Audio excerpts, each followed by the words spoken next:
চারিদিকে চলছে ঘূর্ণিঝড় রেমালের তাণ্ডব। তার মধ্যেই মনটা যেন কেমন খিচুড়ি খিচুড়ি করছে। দেরি না করে বানিয়ে নেওয়া যাক আজকের খিচুড়ি আইটেম। আজকে আমি খিচুড়িটা বানাচ্ছি 5 রকমের কলাই দিয়ে বা ডাল দিয়ে। রেসিপিটা শুরু করার আগে সকলকে জানাই আমার চ্যানেলে স্বাগত। তো প্রথমে এখানে আমি 5 রকমের ডাল নিয়ে নিয়েছি। মুসুর ডাল, সোনামুগের ডাল, ছোলার ডাল আর কিছু মটর ও ছোলা ভেজানো। তো প্রথমে আমি শুকনো কড়াইটাকে গরম করতে দিলাম, তার মধ্যে মুগের ডালটাকে একটু ড্রাই রোস্ট করে নিলাম। এবার সবকটা ডালকে একটা পাত্রের মধ্যে রেখে ওটাকে ভালোভাবে ধুয়ে নেব।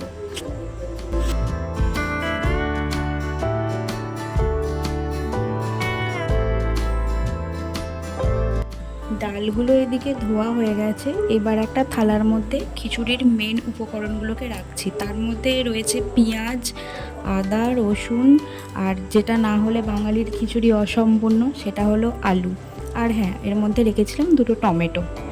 এবার হাঁড়িটা বসিয়ে তার মধ্যে প্রায় 2 লিটার মতন জল দিয়ে জলটাকে গরম করতে দিলাম। আর আজকে আমি খিচুড়িটা করছি পুরোটাই গোবিন্দভোগ চাল দিয়ে। তো চালটাকে নিয়ে প্রথমে ধুয়ে নিলাম, দিয়ে একটু জলের মধ্যে চালটাকে রেখে দিলাম, ভিজতে দিলাম। আর এদিকে আমি আলু, পেঁয়াজ এগুলোকে কেটে নিচ্ছি একে একে। খিচুড়ি কার কার প্রিয় আমাকে একটু জানান। আর কেমন ধরনের খিচুড়ি আপনাদের ভালো লাগে? নিরামিষ খিচুড়ি, সবজি খিচুড়ি, নাকি এরকম আমিষ খিচুড়ি, কোনটা? বাই দ্য ওয়ে, আপনারা যদি আমার চ্যানেলে নতুন হয়ে থাকেন তাহলে চ্যানেলটাকে অবশ্যই সাবস্ক্রাইব করে দিন এরকম নিত্য নতুন রান্নার রেসিপি এবং অন্যান্য ভিডিও দেখবার জন্য।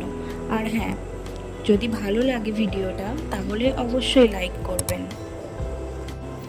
আর পারলে বন্ধুদের মধ্যে শেয়ারও করে দেবেন।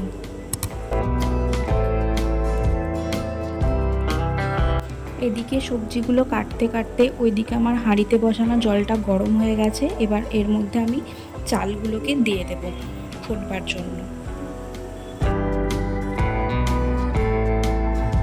চালগুলো আমার এখানে হাঁড়িতে দেওয়া হয়ে গেছে। এবার একটা উনানের মধ্যে কড়াই বসিয়ে তাতে কিছুটা পরিমাণ তেল দিলাম গরম হতে। এবার ওর মধ্যে আলুগুলো দিয়ে আমি ভালো করে লাল লাল করে আলুগুলোকে ভেজে নিচ্ছি। আলুগুলো যখন এদিকে ভাজা হচ্ছে তখন খিচুড়ির মধ্যে আগের থেকে ধুয়ে রাখা ডালগুলো হাঁড়ির মধ্যে দিয়ে দিলাম, দিয়ে ভালোভাবে একটু নাড়িয়ে দিতে হবে। আর হ্যাঁ, খিচুড়ি কিন্তু থেকেই নাড়তে হয়, না হলে তলার মধ্যে লেগে যেতে পারে। এদিকে আমার কথা বলতে বলতে আলুগুলোও ভাজা হয়ে গেছে। আলুগুলোকে তুলে নিলাম, নিয়ে ওই একই তেলের মধ্যে পেঁয়াজ ভাজতে দিলাম।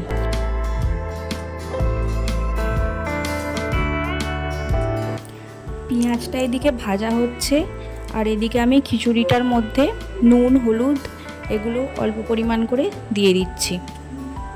দিয়ে তারপর এটাকে একটু ভালোভাবে নাড়িয়ে দিচ্ছি, নাড়িয়ে আবার চাপা দিয়ে ওটাকে সেদ্ধ হতে দেব। আর এদিকে পেঁয়াজটা প্রায় অনেকটা ভাজা হয়ে গেছে। এর মধ্যে এবার আমি একে একে রসুন বাটা আর আদা বাটাটাকে যোগ করে দেব। ওদিকে আমি খিচুড়ির মধ্যে ভেজে রাখা আলুগুলোকে দিয়ে দিলাম। আগের থেকে না দিলে আলুগুলো সিদ্ধ হবে না, তাই ভেজে রাখা আলুগুলো দিয়ে দিলাম। আর এদিকে মশলাটাকে কষাচ্ছি, যেটা খিচুড়ির মধ্যে আমি যোগ করব। পেঁয়াজ রসুনটা একটু ভাজা ভাজা হতেই ওর মধ্যে আমি অ্যাড করে দিলাম কেটে রাখা টমেটোটা, দিয়ে এটাকে ভালোভাবে ঘেঁটে মশলার মধ্যে মাখিয়ে নিতে হবে। টমেটোটা নরম হওয়ার জন্য এর মধ্যে আমি অ্যাড করে দিলাম একটু নুন। তারপর এবার একে একে সমস্ত মশলাই ওতে অ্যাড করে দিলাম একটু মিট মশলা, জিরের গুঁড়ো, ধনের গুঁড়ো আর একটু হলুদ গুঁড়ো। অল্প করেই এতে দিচ্ছি, কারণ কি খিচুড়ির মধ্যে আগের থেকে আমি নুন আর হলুদ অ্যাড করে রেখেছিলাম। দিয়ে এবার মশলাটাকে ভালোভাবে কষিয়ে নিচ্ছি। মশলাটা প্রায় শুকনো শুকনো হয়ে আসে, তাই এতে একটু জল যোগ করে দিলাম, দিয়ে ওটাকে আবার ভালোভাবে কষাতে দিলাম। আর এদিকে হাঁড়ির মধ্যে খিচুড়িটা ফুটছে, তার মধ্যে থেকেই কিন্তু খুন্তি দিয়ে নেড়ে দিতে হবে, না হলে তলায় লেগে যাবে। দিয়ে ওতে আবার একটু জল দিয়ে দিলাম, কারণ জলটা আগের থেকে একটু কমে গিয়েছিল। এরপর আমি চালগুলো খুন্তি করে তুলে দেখে নিলাম যে কতটা সিদ্ধ হয়েছে। দিয়ে আবার একটু জল অ্যাড করে ভালোভাবে নাড়িয়ে ওটাকে আবার ঢাকা চাপা দিয়ে হতে দিলাম। আর এদিকে মশলাটা প্রায় কষানো হয়ে গেছে। এবার এই মশলাটাকে তুলে খিচুড়ির মধ্যে আমি ঢেলে দেব হাঁড়ির মধ্যে।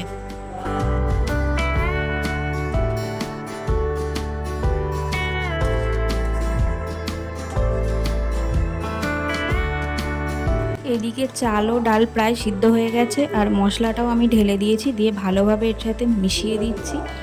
এরপর এর মধ্যে যোগ করে দেবো কয়েকটা চেরা কাঁচা লঙ্কা, দিয়ে ওটাকে আর কিছুক্ষণের জন্য আমি হতে দেব।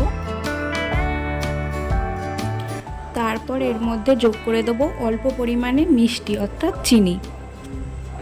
এটা ভালোভাবে মিশিয়ে নিলেই রেডি হয়ে যাবে বর্ষার দিনে টেস্টি পাঁচমিশালি খিচুড়ি। আপনারা চাইলে এতে ঘি এবং গরম মশলাও অ্যাড করতে পারেন। আমি খাবার সময় পাতের মধ্যে ঘি ছড়িয়ে নিয়েছি। আপনারাও ট্রাই করুন। আর আজকে এইটুকুই, টাটা।